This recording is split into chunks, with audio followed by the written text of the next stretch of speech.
Hello everyone, welcome to chapter 20. This is an online lecture for you to go over the information that's in chapter 20 of Give Me Liberty by Eric Foner.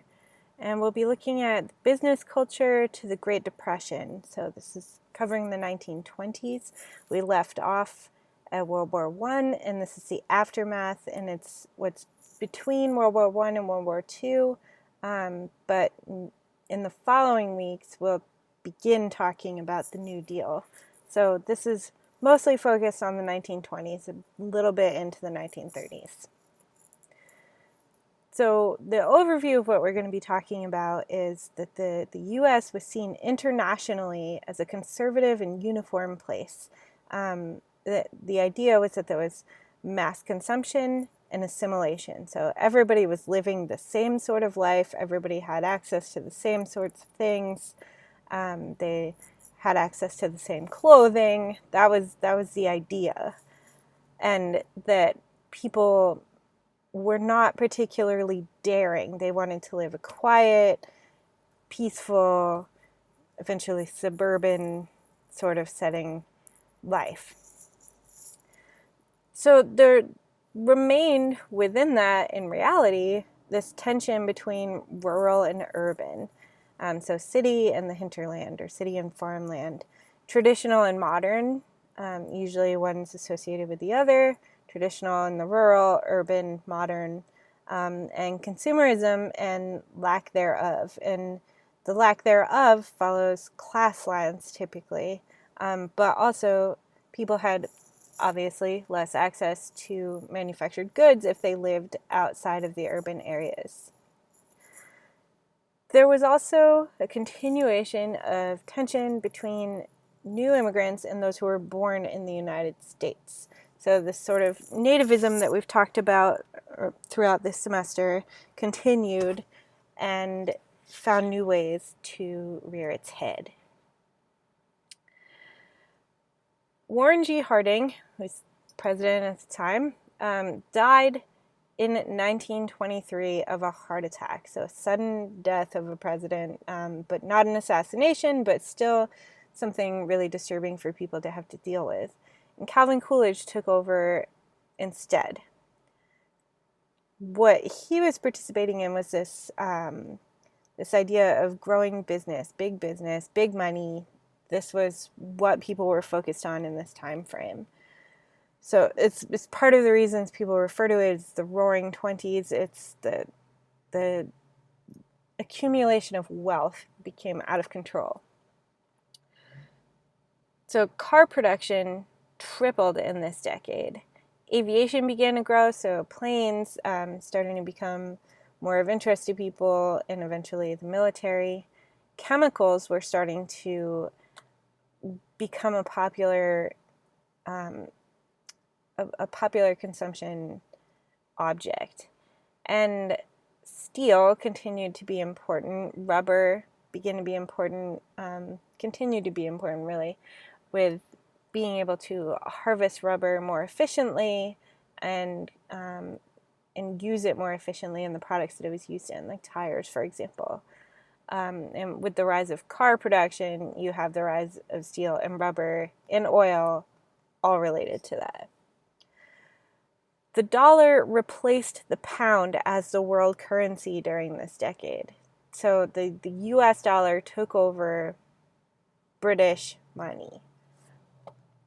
And that's a big deal. That lends some weight to the United States staking a claim as one of the world's superpowers. And the United States at this point produced 85% of the world's cars and 40% of the world's manufactured goods. So most cars were from the United States, and around half of all manufactured goods were from the United States at this point. So to go along with these changes in technology, this society inevitably is changed. You've likely seen this in current life, where the society is changed by the use of the internet, or the use of cell phones, or the use of self-driving cars, the easy access to long-distance travel, that sort of thing. So consumer goods and advertising were put together as this visible representation of what life was like supposed to be like. So when people would be selling an item that they thought would either improve or enhance somebody's life, they would advertise it in such a way that it was what your life was supposed to be like if you were a successful American. And people still do that in their advertisements these days. It's less obvious because many people have woken up to the fact that advertisements specifically try to target particular things about you, but it's still the basic underlying reasoning for advertising. Consumer credit was also on the rise at this point, so people no longer needed to save up a large amount of cash in order to buy things like a car or a home or appliances. They could get them on loan. So we know most of us probably have student loans and have car loans and mortgages. I don't think I know anybody who's ever purchased a house with cash. So this has become a really standard part of our experience when we're buying things. But what that does is also increase the prices on things. So if people don't need to have the money up front, you're allowed to move the prices higher and higher on these particular things. Household appliances specifically also meant that there was less work that was needed in the home, and there was less of a need for domestic workers. So there was less of a need for homekeepers or people to watch children, because if women still were not working in large numbers, it meant that they were able to take care of those tasks. The radio and the phonograph also became really popular at this point too. So it was a form of entertainment that people could have in their homes and watch or listen to rather, with their nuclear families. There were some, obviously, missing pieces in this prosperity boom.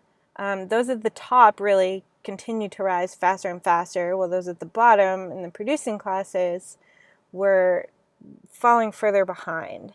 There was an expanding middle class, but the poles of the two, the top earners and the low wage earners, saw the expansion of the wealth gap that had already begun in the Gilded Age and continues to this day. So you're likely familiar with this terminology. By 1929, 1% of banks controlled half of all of the wealth in the United States. And most typical people, most average people, had no savings. And there were at least 40% of people living in poverty in the United States. So we talk about this huge rise in money, this huge rise in standard of living, but you had 40% of the nation living in poverty. Deindustrialization started to rear its head and become this problem that people had to deal with the falling need for goods on foreign markets. And this meant that some factories had to start shutting down already, and it led to some unemployment. And the markets, foreign markets going down, you could imagine following a war, many people lost their money in Europe. They lost their livelihood. They lost their homes. So they didn't have the ability to purchase these goods the United States was producing. Government subsidies on farms had ended after the war, and world markets went down eventually when Europe began to recover. So farms were in trouble, but as Europe began to recover on these in these situations in these particular realms, it meant that the production that had ramped up in the United States to cover that in the meantime needed to ramp back down.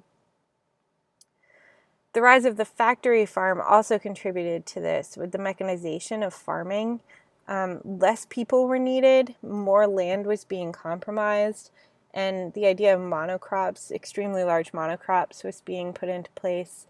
And this inevitably changed the way that people looked at farming.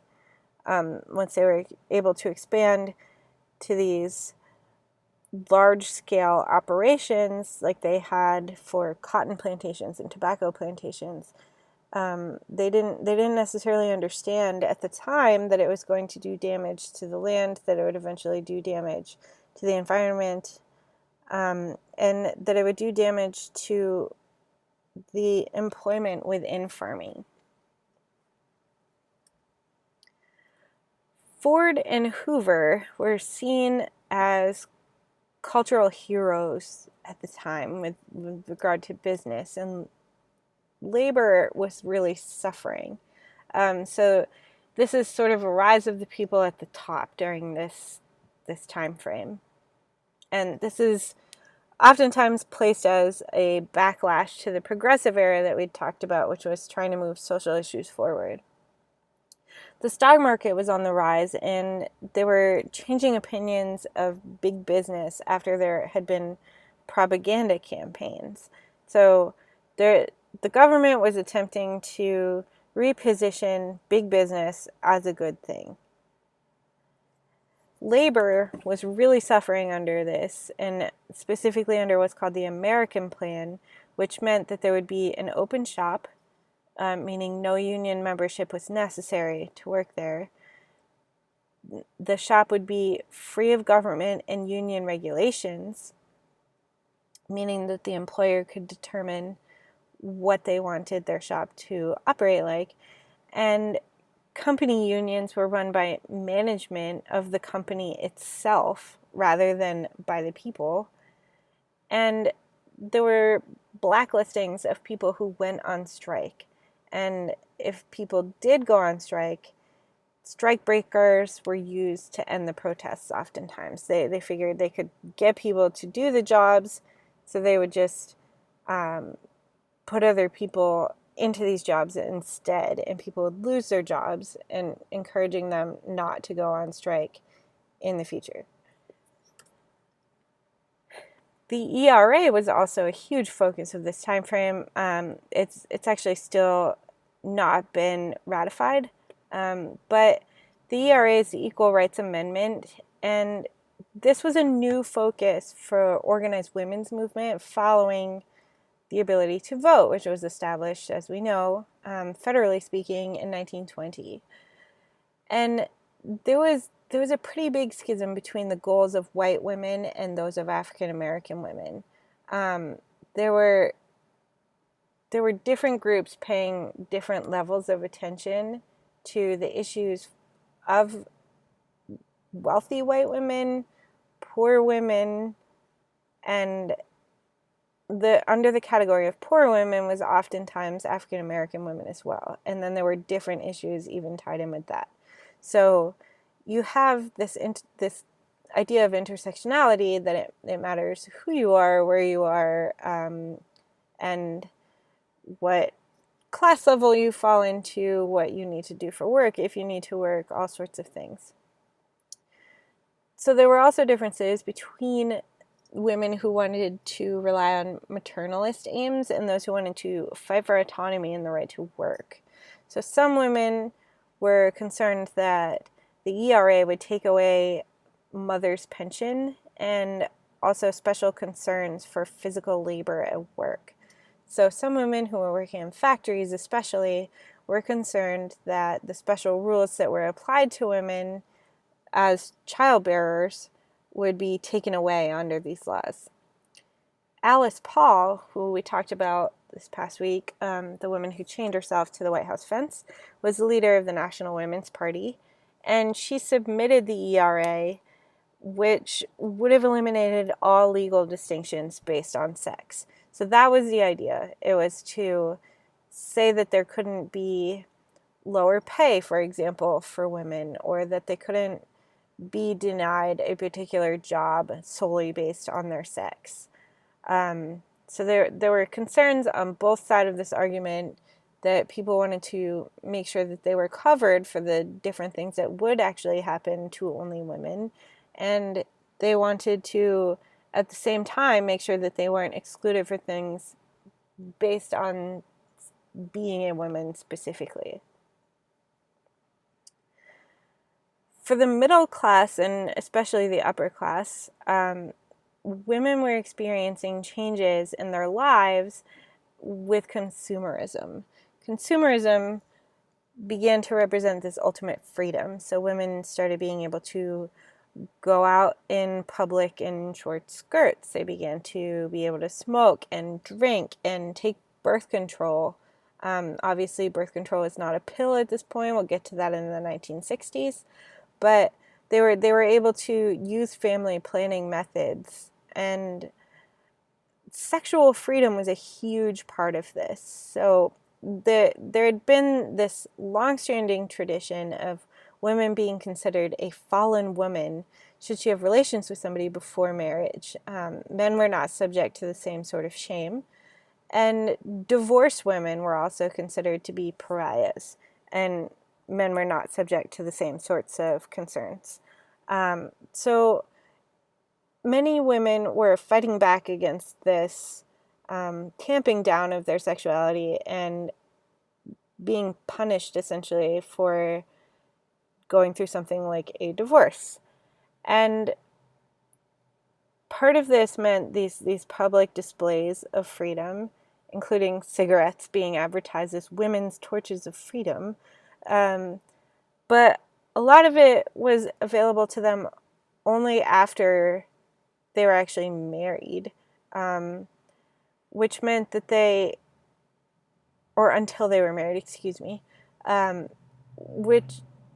which time they were essentially meant to stay in the home and raise children. So long as they were unmarried women dealing with these sorts of skirts and public smoking and drinking and that sort of thing, the flapper girls might represent to you.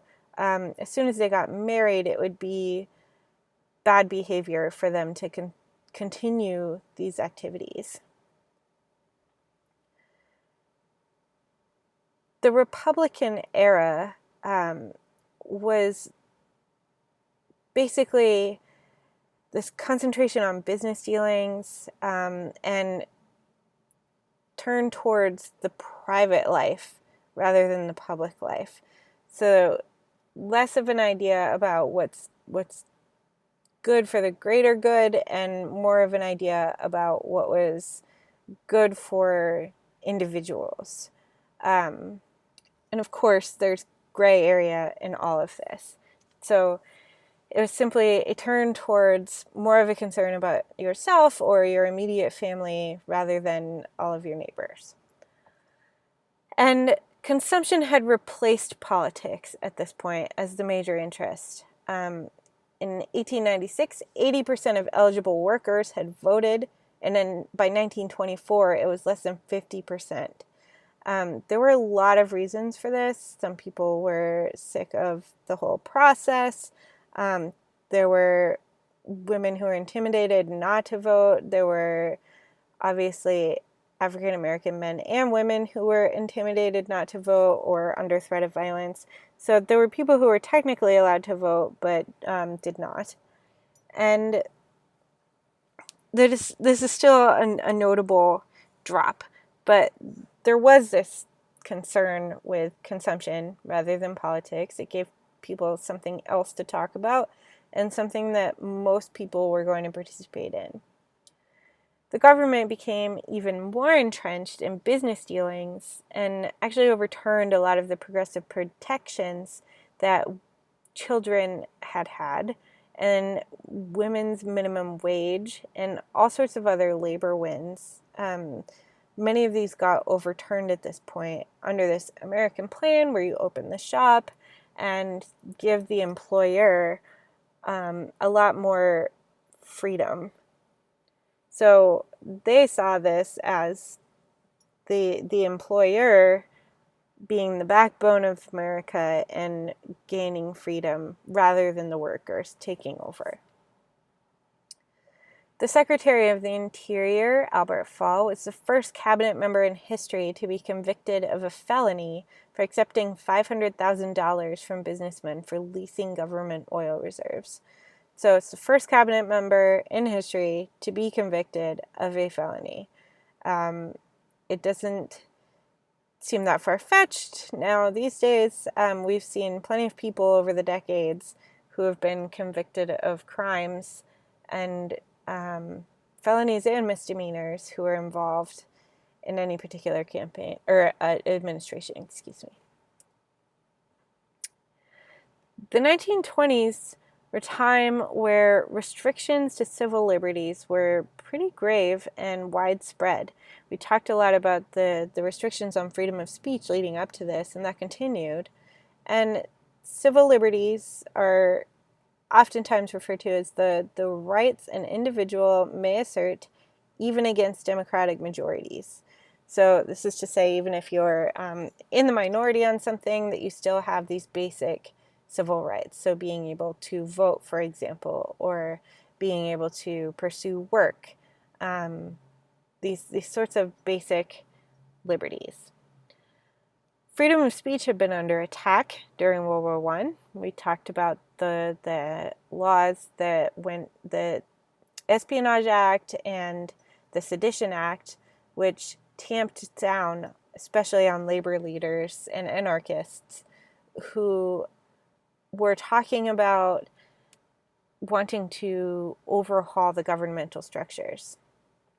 There was a lot of censorship of books and films and art, and that all became somewhat commonplace at this point. The Hays Code of 1930 actually banned specific things in films. It banned nudity, long kisses, adultery, clergymen being depicted as evil, and criminals being depicted as sympathetic. So most of the movies that come out these days would have had things that in them were banned. And it's because of these actions against the arts that there's what's known as the lost generation who actually left the country and went to Paris for freedom. And this includes Hemingway, Gertrude Stein, and F. Scott Fitzgerald, to name a few. But many different people left the country at this point to pursue artistic freedom. The courts upheld a lot of these laws that were seen as protective. So the Civil Liberties Bureau, there we go, began in 1917 and is eventually going to be called the ACLU, the American Civil Liberties Union, in 1920.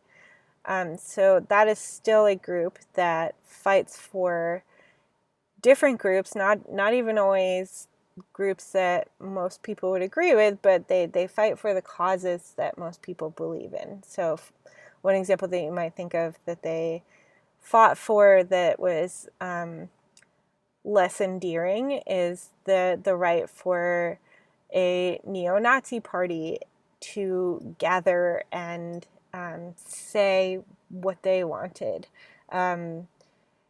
People were allowed to say things. Hate speech has been protected, for example, but it's all protected under the idea that freedom of speech should not be limited based on these historical instances.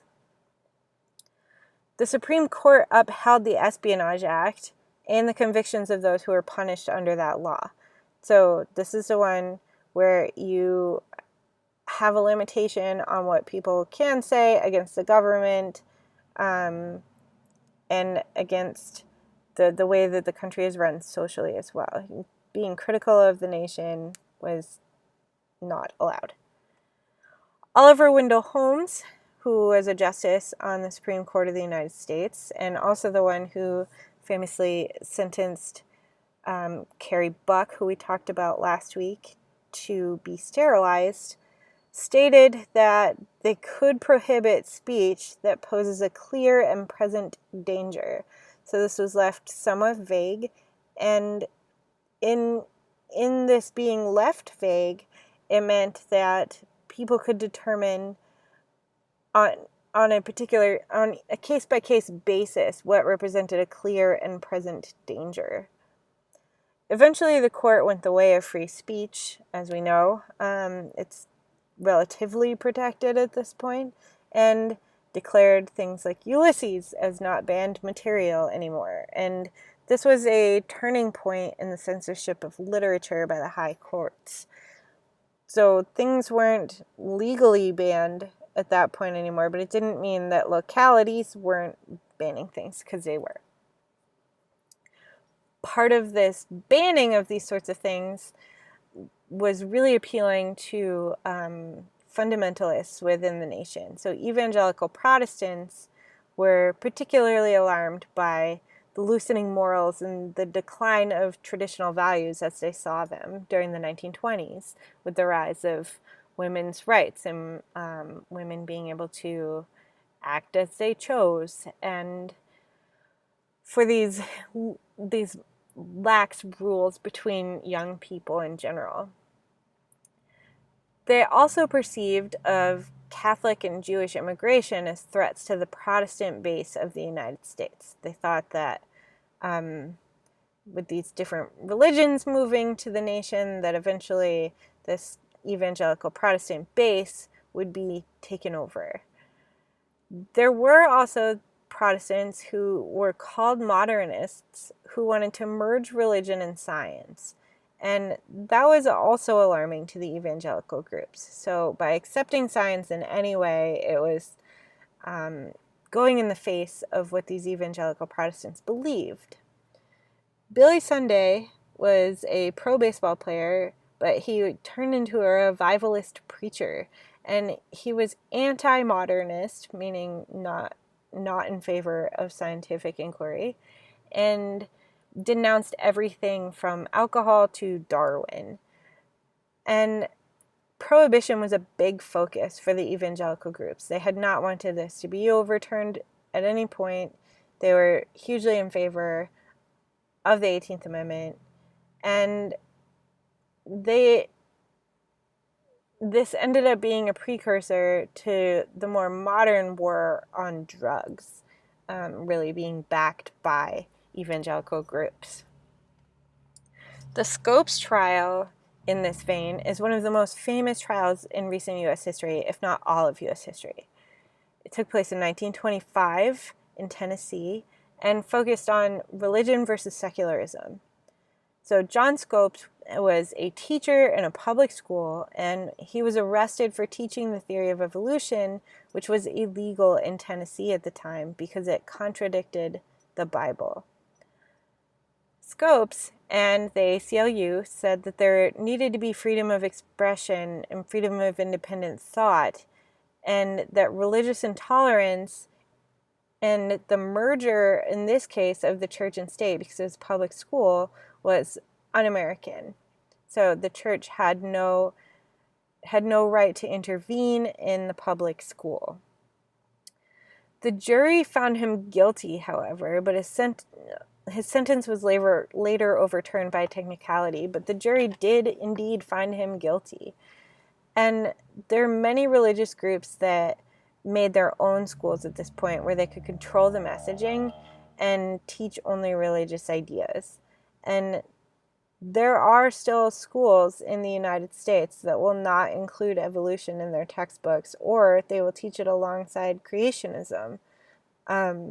So this is still an issue that the United States is dealing with. It certainly hasn't been settled at all, but this trial in particular is sort of kicked everything off about 100 years ago. There's a clip that I will post on here for you to watch about this trial, and there have been many books written about it. If you're interested in it, it really is fascinating. But there's plenty of information out there for you, but I have this for you and this clip.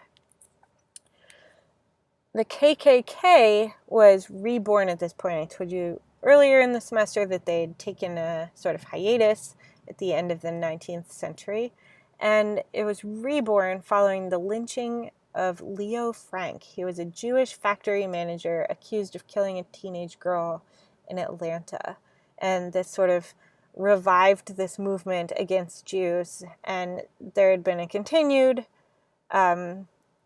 backlash against African Americans in the South as well. In the 1920s, there were around 3 million members of the KKK who were mainly native-born Protestants, some of whom even had respectable positions in society. And this was more widespread in the South, as you might assume based on the historical patterns, but it did indeed make its way to the North and the West. And at this point in particular, this was the largest private organization in Indiana, the KKK chapter. The basis for their membership was that one would be anti-Black, anti-Jewish, anti-Catholic, anti-feminist, anti-unionist, and sometimes even anti-big corporation, which might seem weird for a lot of people to put in there with that because that's not usually attached to that sort of ideology today. But they included that within their realm of concern at that time. What many people believed who even weren't part of the KKK, but certainly those within the KKK believed, was that immigration was to blame for society's ills.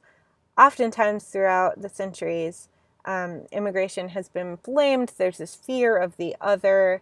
They call it xenophobia, when people are afraid of those who are other to them, they're different from them. And in 1921, immigration was restricted in response to this, and it was restricted from Europe by 2/3 to only about 357,000 people. A couple of years later, in 1924, the restrictions were even lower at 150,000 per year from Europe, with national quotas set up at this point. They did not end up making up these rules for Western Hemisphere because the U.S. relied on farm labor from Mexico. So they didn't make the same sorts of quotas coming from Mexico because they needed people to do particular jobs. The 1924 restrictions also barred anyone who could not be naturalized, and at that point, it was still the case that all Asians could not be naturalized. So there was no more immigration of Asians in 1924. There was a new category created at this point as well, and this is the category of illegal alien. And the Border Patrol is also established at this point in order to arrest and deport people as they saw fit. There were many people from Southern and Eastern Europe who were sneaking into the United States through Canada and Mexico. Because of the quotas, they were trying to sneak in, and many people did make their ways in because the technology wasn't particularly high at the borders. So it was much easier to get in then than it is now. There was a lot of discussion about tolerance and race. Race is a never-ending question in the United States, a never-ending topic, because there are so many different races represented in the country. It's impossible to get away from the question of how people relate to one another. For the most part, the North and South agreed to make African Americans second-class citizens. They went about it in different ways, but certainly being an African American person in the 1920s, you were unlikely to receive fair treatment either in the North or the South. Calvin Coolidge had discussed an ideal population, and believed that that should guide immigration quotas. He essentially believed that more people should be invited who were considered white and spoke English. There were pseudoscience theories that were popping up to explain the superiority of whites, and at the same time, the concept of whiteness itself was up for debate in the courts and in public opinion. Indian people being categorized as Aryan or Caucasian, and there were also questions about what it meant to be white, because many people, including some Irish and Italians, were essentially gifted with the status of being white following World War I. So they did achieve their desired double victory that African Americans weren't able to. And the toleration of differences was seen as the epitome of freedom, while there remained this resistance to full Americanization. And language and principles were oftentimes a point where people would adapt, so that they would start to speak English, and they would start to go under the basic work ethic, for example, of the United States. The Harlem Renaissance famously also took place during this time frame, and Harlem was seen as the capital of Black America. So this was the capital of Black culture. And immigrants from the West Indies were often really surprised at the levels of racism that they encountered when they entered the United States. And Harlem, being a magnet for African American intellectuals and poets and novelists and musicians, led to a deeper sense of belonging in this particular area. And there was this Pan-African movement, meaning people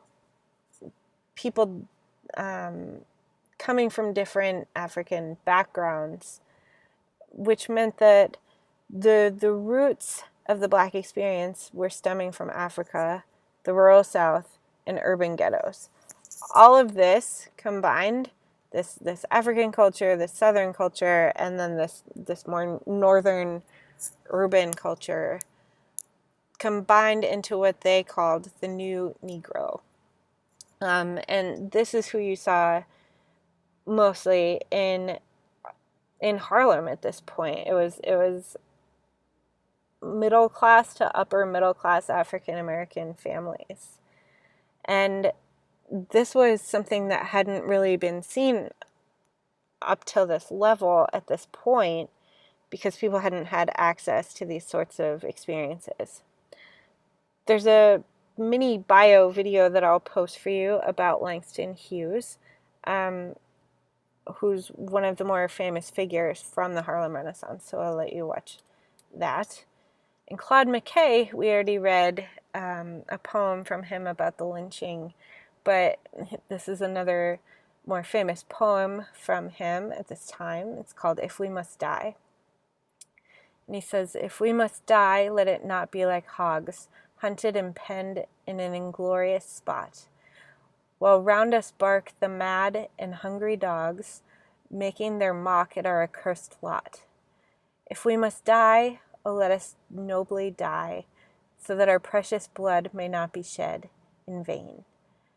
Then even the monsters we defy shall be constrained to honor us, though dead. O kinsmen, we must meet the common foe. Though far outnumbered, let us show us brave, and for their 1,000 blows deal one death blow. What though before us lies the open grave? Like men, we'll face the murderous cowardly pack, pressed to the wall, dying but fighting back." So essentially, the feeling behind this is that if there was no way out of the situation that they were in, if they were to be lynched, they should not give in. They should not They should not go down without a fight, essentially. And he was acknowledging that they were rising up to ask for what was theirs at this point, to ask for the freedoms that they deserved, and that those who had fears and persecuted them based on those fears were cowards, and that they needed to be pushed back against, even if it meant the death of these particular people. With all of this looming, with all of these huge rises in financial gain, you can imagine that there was a bubble that was being formed. So starting with the 1928 election, Hoover was elected, while Coolidge did not run for another term. Hoover's opponent was basically downplayed and besmirched by acknowledging that he was Catholic. And this was a particularly ugly election, and it caps off this decade by then leading into the Great Depression. So we have October 29th, 1929, it's the infamous Black Tuesday, and this is when the stock market crashed and $10 billion was gone in 5 hours. This is an extremely large number in today's money, but it was $10 billion at that point. But we have $149,791,228,070 in today's money.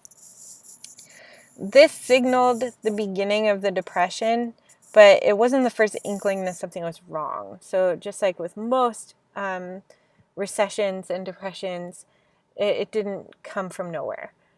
The wealth gap had led to market stagnation, and European needs for goods had stopped once they got back to normal and were able to produce their own items. Millions of families at this point lost their life savings because there wasn't enough gold to back up the system. So when they'd gone off the gold standard, it meant that there wasn't anything actually backing up the paper that people had.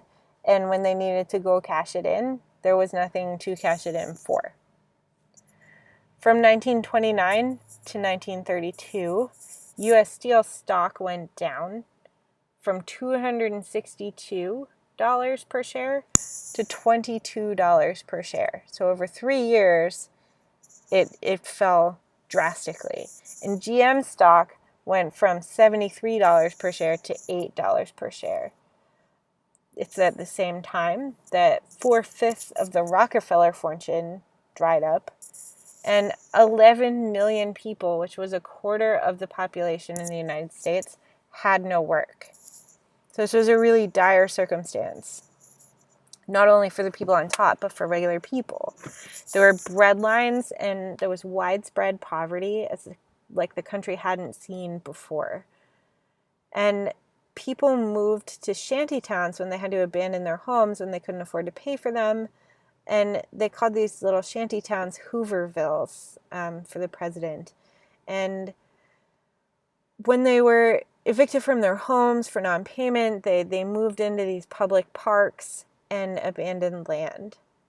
In Chicago alone, 1/2 of people were unemployed. So it was a 50% unemployment rate in Chicago. There was a reverse movement from the cities out to the farms at this point so people could grow their own food. So people had moved to the cities to do these jobs in manufacturing, but with jobs starting to dry up, people had to move back out to farms if they could, so that they could make their own food. Suicide rates were the highest that they've ever been in U.S. history, and the birth rate was the lowest to date. So people were killing themselves because they didn't see any way out of their financial situations. Many people at the top actually famously killed themselves as well. And the birth rate was extremely low because people couldn't afford to take care of children if they had them.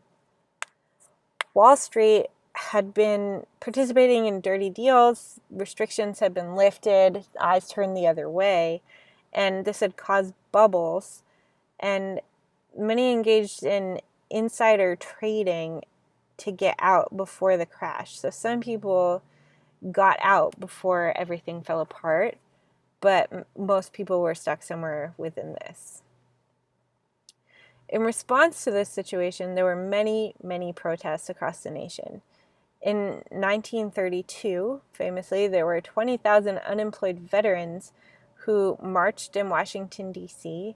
in order to demand a bonus that was due to them in 1945. They were soldiers from World War I.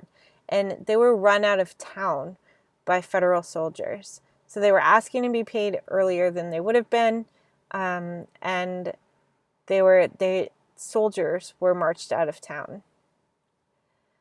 There were also railroad stoppages and protests that were waged by farmers who weren't making enough money to survive off their goods and labor. So they wanted more money from those who were buying their goods and taking their goods away and transporting them. So they tried to shut down the railroads. Hoover was relatively uncaring about the plight of regular people and believed that people needed to experience hardship in order to be successful and independent. So it's this rugged individualism idea that we've talked about before, and pulling yourself up by your bootstraps without acknowledging that there are serious issues that needed to be dealt with. Federal aid, he believed, was seen as weakening the national character and individual responsibility. So he believed that by providing people with any assistance, you were weakening their ability to take care of themselves. There were bailouts to larger corporations at this point, and eventually also went into public works. The New Deal was the best solution to this problem, and the coming of World War II is eventually what brings the nation out of the Depression. So this lasted for quite some time. So next week we will be talking about the New Deal and sort of this road to World War II. So this is a general overview of the Depression and of the 1920s, and I will post this for you, and you'll be able to also see the videos that were listed throughout.